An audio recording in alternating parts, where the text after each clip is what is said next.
Hey everyone, welcome back to my Autism My Voice. For this episode, I'm going to be focusing primarily on, and actually for the next few episodes, I'm going to be primarily focusing on a different year of school, which will hopefully give everyone watching an oversight of the entire spectrum of education going through the years with autism. I was diagnosed with autism when I was 4.5. Pervasive developmental disorder now that was specified. So primarily in this video, I'm going to focus on before elementary school, so before first grade, before grade school. And through the videos, I'm going to be going through grade school, middle school, high school, college, and now as a grad student, we'll be going through master's. But for this video, we're going to start off with before elementary school and give you a little sense of just some things that you might want to look into in regards to tips, structure, and just from my experience, what I went through, and hopefully educate others in the process. So, starting off, pre-K. Um, Pre-K was a definitely interesting time for me, specifically because two of the first preschools I went to, my teachers thought I was emotionally damaged. They thought that I would never be able to fully understand my surroundings, would never be able to fully understand others' perspectives, and would ultimately have anger issues for most of my life. I was actually kicked out of the first two preschools that I attended, and it was definitely tough. Um, Speaking on that, my speech was very still progressing because I was nonverbal till I was about 2.5. So even at 4, just being diagnosed, the words were still very hard for me. I remember comprehension was hard. I remember pronunciation was definitely difficult. Longer words were still very uncommon to me. Even the middle of the edge words were very hard for me to understand, and it was definitely a tough time. Honestly, I was so young back then, and with many young individuals, it's easy to just say kids are being kids. They're going to grow and be able to progress. But for me, it was a lot more difficult. There were definite challenges that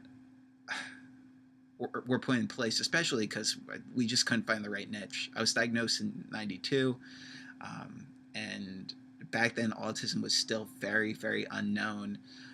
Many people thought that I would have actually been diagnosed with Asperger's, but the diagnosis for Asperger's didn't come till 1993. So there's there was a lot unknown about autism. The American with Disability Act um, was in 1990, and that was one of the big acts that really focused on learning disabilities and focusing on the future of the disability movement. So it was still a very interesting stage, and I think one of the biggest things that I really got from being that young was that my parents were willing to do anything possible. My mom joined the Board of Education, so I could have the best education possible in Jersey City, New Jersey. And honestly, pre-K, from the instances and the journals that my mom read, and most of the experience that I remember was just really about understanding the whole structure of school. And especially at early age is tough, especially for anyone just going into school for the first time, and being able to adapt to change and being in a surrounding that I've really never been used to before. So it's definitely tough. There were a lot of emotional issues, but what I can honestly say for anyone going into school systems right now, with a young one into pre-K and kindergarten, is to focus on not trying to recreate the wheel, not trying to focus too much on necessarily having to have like 100 therapies put into place, but just understand that it is a process going into school for anyone for the first time. It's definitely very nerve wracking for an individual on the spectrum, along with the parents and guardians, because it's just something very new. Don't try to create the wheel, but also understand that getting an early diagnosis is key, getting the services put in place is key, and also understanding what the school can provide for your individual, for your child, because that's huge. It's probably the biggest thing. and it's a lot of homework.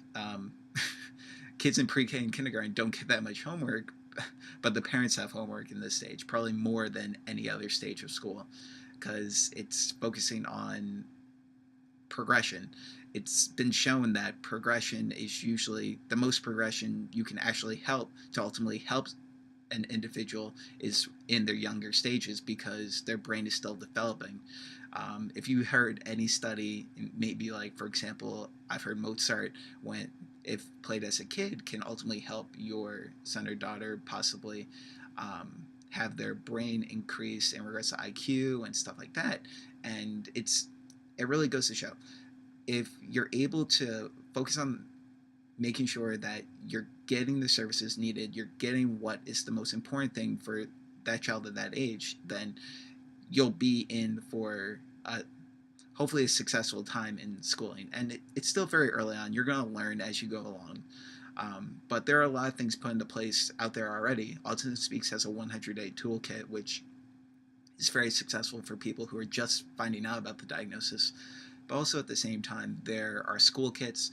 There are ways to understand what services are needed. Most states have some kind of educational website which will provide information about disabilities in your state and how you can help your child progress. So I think just from my experience overall, I think there was just a lot of uncertainty, but I was able to get through it, obviously, and get to where I am today. But this was the beginning, and there was definitely a lot of things that still need to be worked out. And for the people out there watching, I would just make sure never to get yourself down. Focus on positivity. Ideally, getting the diagnosis and having to go through all that is definitely a hard thing to swallow, and for parents out there who didn't have the opportunity to have their child diagnosed before pre-K and kindergarten, obviously there might have been some uncertainty, you might have not known, but at the same time, at least you focused on the future of your child and got a diagnosis eventually and focus on that. So I'm going to leave you guys with that. Stay tuned for the next video where we'll be focusing on elementary school. So thanks guys for watching. Stay tuned for more episodes.